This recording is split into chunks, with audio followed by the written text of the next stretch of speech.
ప్రజాస్వామ్యంలో ఓటు విలువను ప్రజలకు తెలియచెప్పటానికి కేంద్ర ప్రభుత్వం జనవరి 25వ తేదీని జాతీయ ఓటర్ల దినోత్సవంగా ప్రకటించింది. ఈ సందర్భాన్ని పురస్కరించుకొని అపార్డులో జాతీయ ఓటర్ల దినోత్సవాన్ని నిర్వహించారు. ఈ సందర్భంగా APARD commissioner Shri K Chandramouli IAS APARD సిబ్బంది చేత ఓటర్ల ప్రతిజ్ఞ చేయించారు.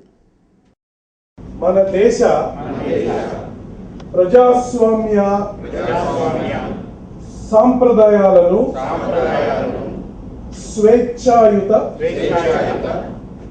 నిష్పక్షపాత ప్రశాంత ఎన్నికల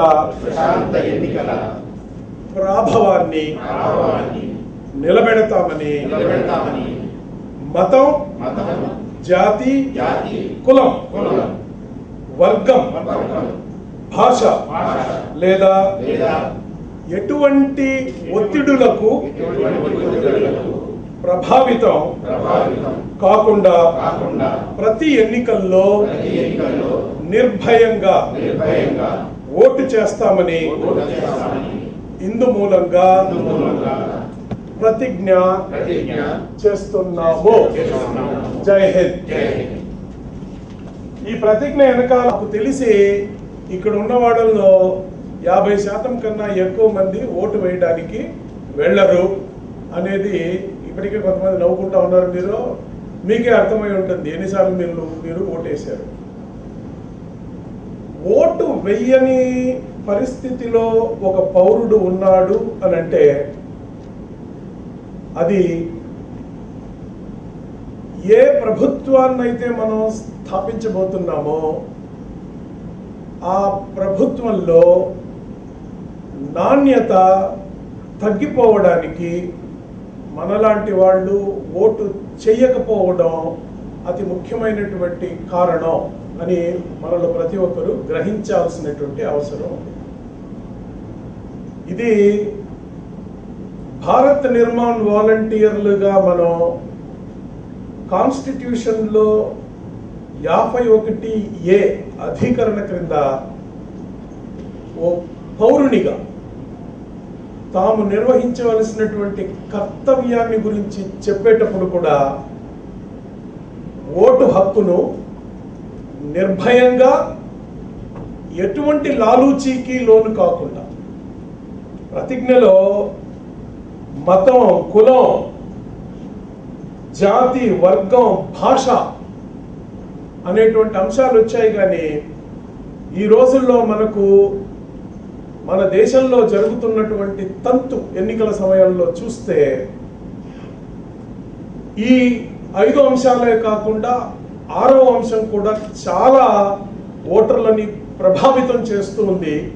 అది చేతులు మారుతున్నటువంటి డబ్బులు, ఓట్లను ఎవరైతే అమ్ముకుంటున్నారో అలాంటి వ్యక్తులు అని ఏ సమస్య అయితే మన ముందు నిలబడుతూ ఉందో ఆ సమస్యకు పరిష్కారాన్ని భారత్ నిర్మాణ్ వాలంటీర్లు కనుగొంటున్నారు అనడానికి చాలా ముఖ్యమైనటువంటి అతి అద్భుతమైనటువంటి ఉదాహరణ ప్రకాశం జిల్లాలో ఒక గ్రామంలో, నాకు పేరు గుర్తులేదు గ్రామం పేరు, వాళ్ళందరూ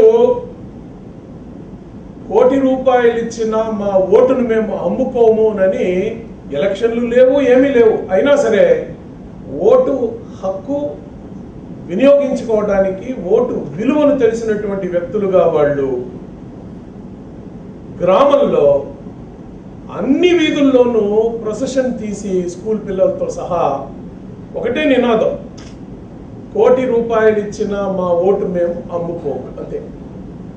అంటే ఎక్కడో ఈరోజు మనం చేస్తున్న ప్రతిజ్ఞకి ఈ హాల్లో మనం తయారు చేసినటువంటి భారత్ నిర్మాణ్ వాలంటీర్లకి ఎంతగా ఓ సంబంధాన్ని సృష్టించి పెట్టామో మీకు అర్థమవుతుంది.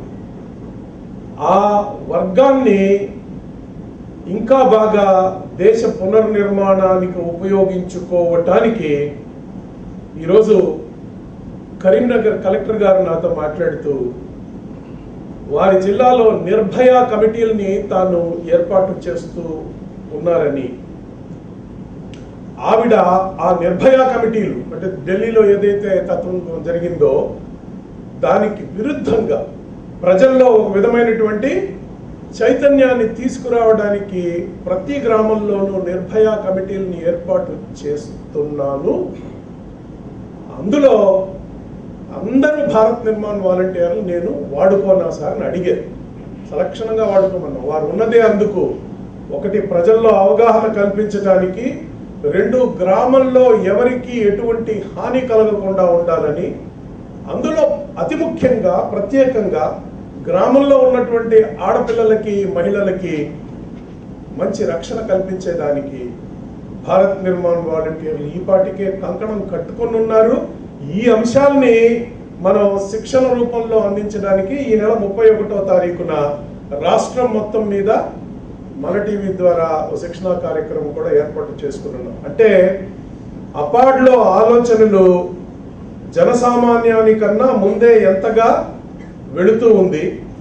మన ఆలోచనలు ఏ విధంగా రేపటి రోజున ప్రభుత్వ పాలసీలని ఇన్ఫ్లుయెన్స్ చేయటానికి అనువుగా ఇక్కడ తయారవుతున్నాయి ఆలోచనలు అనడానికి ఈ రెండు ఉదాహరణలు మన ముందు చాలా సగర్వంగా. అపాడ్లో ఒక వ్యక్తిగా మీరందరూ గర్వించవలసినటువంటి అంశం క్రింద ఈరోజు ఓటు మీద హక్కు, ఓటు విలువ, దానితో పాటు ఈరోజు మనం చేసినటువంటి ప్రతిజ్ఞకు ఇంత ప్రముఖమైనటువంటి స్థానం ప్రతి ఒక్కరి జీవితంలో ఉండాలని నేను కోరుకుంటూ మీ నుంచి సెలవు. నమస్కారం. జై హింద్.